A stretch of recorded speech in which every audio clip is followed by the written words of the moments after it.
Well, if you were having trouble deciding which was the right Ranger for you, Ford have actually just made it a little bit more difficult. This is a limited edition model, the Ford Ranger Tremor. What we've got here effectively is a Ranger Sport. That's a mid-grade dual cab 4-wheel drive, but it's got some off-road additions, wheels and tyres, suspension, a bit of protection, and some technology as well. We're going to run you through everything that you need to know about this Ford Ranger Tremor. I'm going to take it off-road, I'm going to take it on-road, I'm going to see what it's like. So let's get stuck into this new Ford Ranger Tremor.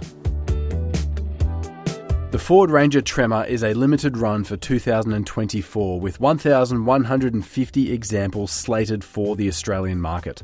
It's priced from $69,690 plus on-road costs, which makes it $3,550 more expensive than the Sport model on which it's based.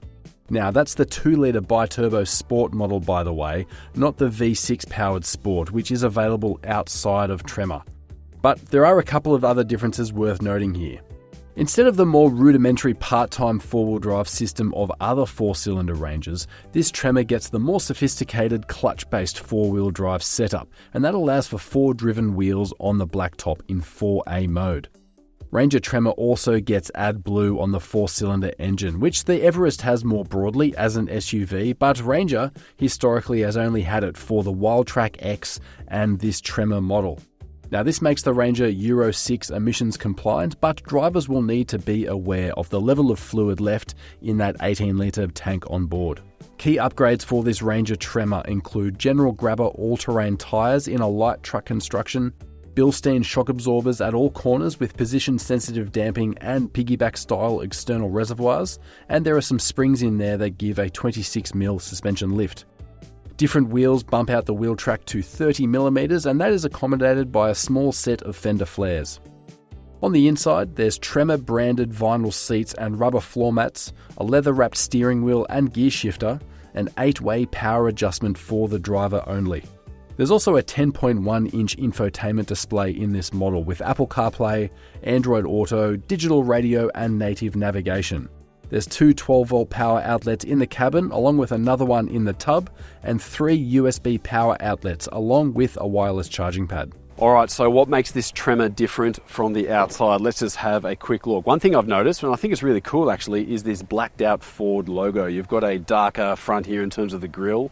You've also got these handy little auxiliary lights here. They're fairly small, but LED. They're probably more powerful than you might realise, but it's a nice little addition there. But some of the more important stuff for this Tremor is obviously wheels and tyres. These are General Grabbers AT3s, all-terrain tyre. They look fairly similar to a BFG all-terrain actually, but they are light truck, which means they're more heavy duty for off-road driving. Different wheels as well, that's where the increase in offset comes from. We've got some little flares there to accommodate them, and there's different springs and shocks in behind there. So this has been retuned. It's the same as the Wildtrak X, which was a limited edition run from last year, but we've got bigger Bilstein shocks there. They've got reservoirs on there for a bit of oil capacity, but also we've got some protection as well. So side steps, they're cast aluminium, and you've got a steel bash plate at the front there as well. So one more thing to talk about, which 4-wheel drivers will want to pay attention to.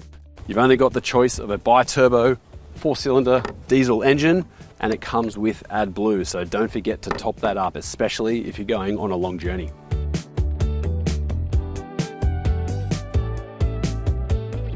One of the big strengths of the Ford Ranger in this segment is the fact that it packs a big punch in terms of technology and stuff that surrounds the whole convenience and lifestyle of this vehicle being a recreational vehicle but also a work car.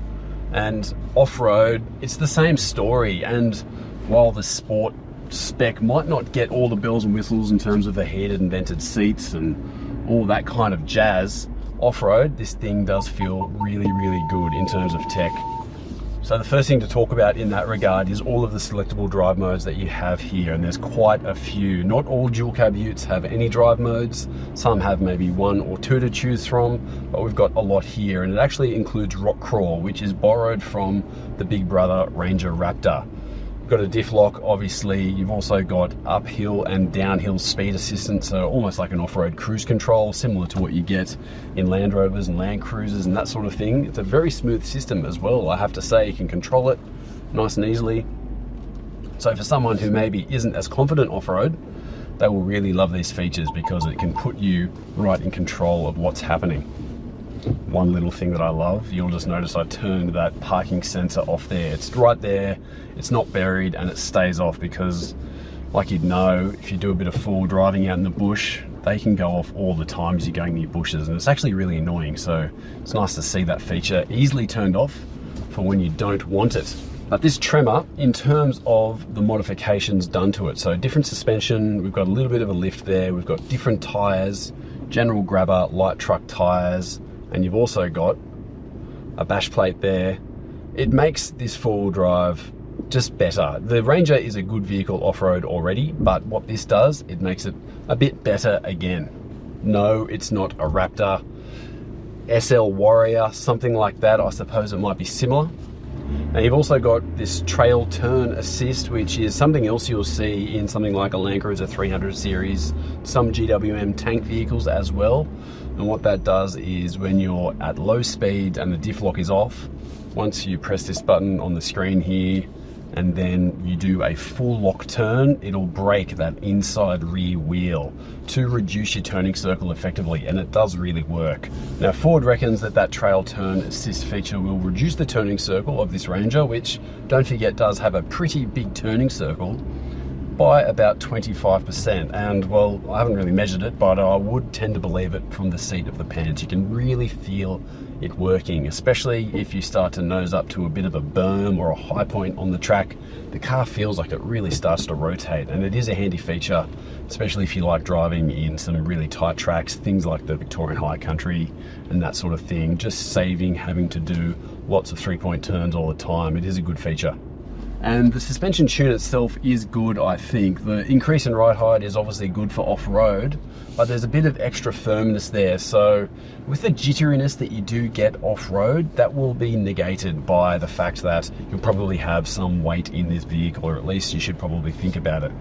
Because Ford did tell us that when they calibrated the suspension tune for the Ranger on the Tremor, which is the same as the old Wildtrak X, they actually did calibrate it with weight in mind, around about half of the payload, which is quite a bit. So 300-400 kilos, something like that, would really help this car settle down if you're going to be adding weight to it. But of course, if you want this Tremor, you're going to have to go without the diesel V6. It's only 4-cylinder, 2-litre bi-turbo from Ford, which is the Euro 6 compliant model. That means it's got AdBlue, the diesel exhaust fluid, which you might have to keep an eye on and think about if you're going to be doing some remote area travel. So while the V6 is great, you know, this is a little bit of an unsung hero. I think the old bi-turbo, it's not a bad engine. It lacks that natural torque and the overall grunt of the V6, but it is more efficient, so do keep that in mind. And of course, it's a bit lighter as well, so you do get a bit of a benefit in terms of some extra payload and a bit less weight over the nose.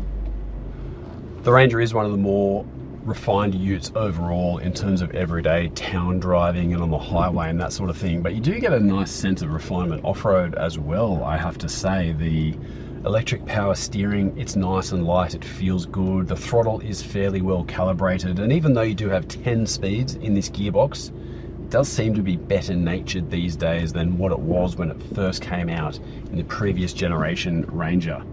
Smooth, it's settled. This bi-turbo engine in particular is nice and quiet and refined. Now we've got a bit of a steep climb here with some ruts. Let's see how we go.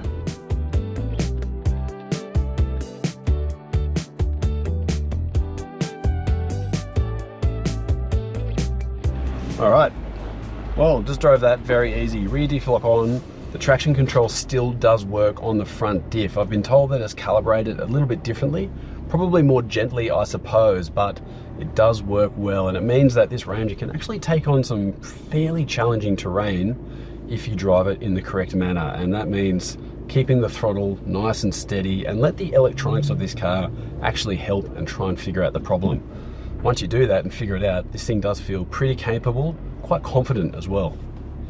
Now, in terms of on-road driving of this Ranger Tremor, the suspension does add an element of firmness to it overall. This suspension is a bit a little bit less forgiving when the vehicle is unladen, but it also feels, I mean, when I say firmer, it also feels perhaps a little bit more planted as well. So some might really appreciate that in terms of how it drives. We've been driving these vehicles unladen on some fairly patchy bitumen, and it does definitely have that jiggle, that sort of thing that you do get on a lot of utes, and it just sort of bounces around. It feels unsettled, jiggles around. That's the best word for it. If you added a couple of 100 kilos into the vehicle, that would settle down quite a bit. You do have a decent payload in this car, and still you've got 3.5 ton towing, so that's all good news. But if you're going to be driving this vehicle unladen all the time, that might get on your nerves a little bit. But otherwise, it's all classic Ranger in terms of the driving experience. It's refined, it steers fairly well for a ute. It's got a lot of technology. This engine in particular is nice and quiet, and the combination of a bi-turbo 2-litre 4-cylinder diesel engine and 10-speed, it does work pretty well. You're lacking a bit of that outright punch that the V6 diesel has, and probably a bit of the character as well, but this does do a pretty good job overall, I think. Now, in terms of that ride stiffness, it's probably partly down to the tyres as well. These are a General Grabber AT3 all-terrain tyre, but they are in a light truck construction, which means they're a bit more rugged, they're a bit more resistant to things like punctures and overheating and slashing and rocks and all of those sorts of fun things, but a stiffer, heavier sidewall means it's less absorbent as well, so you'll get a little bit of extra stiffness from that, which would be contributing to the feel of this car as it drives. But I've got to say, the Ranger, still 2024, it's a very impressive ute, and what Ford have done with this Tremor, I think, has just added that little bit of extra to it. It's going to suit a lot of people really nicely, I think.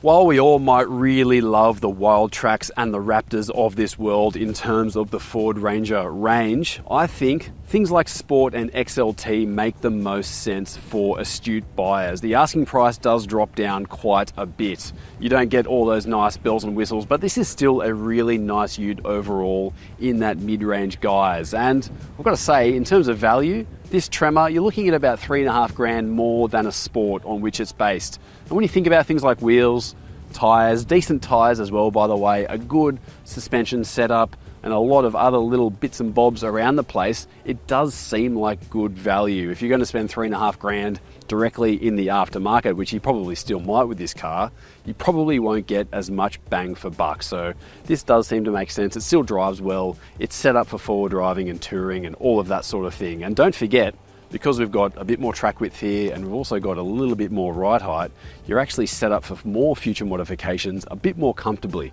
if you choose to do so. So let me know in the comments, what do you reckon? Is this the pick of the Ranger range? I think it actually might be. Or would you prefer something else? Maybe a Raptor if you've got the budget, or would you prefer a cheaper XLT? Let me know in the comments below, and as always, thanks for watching.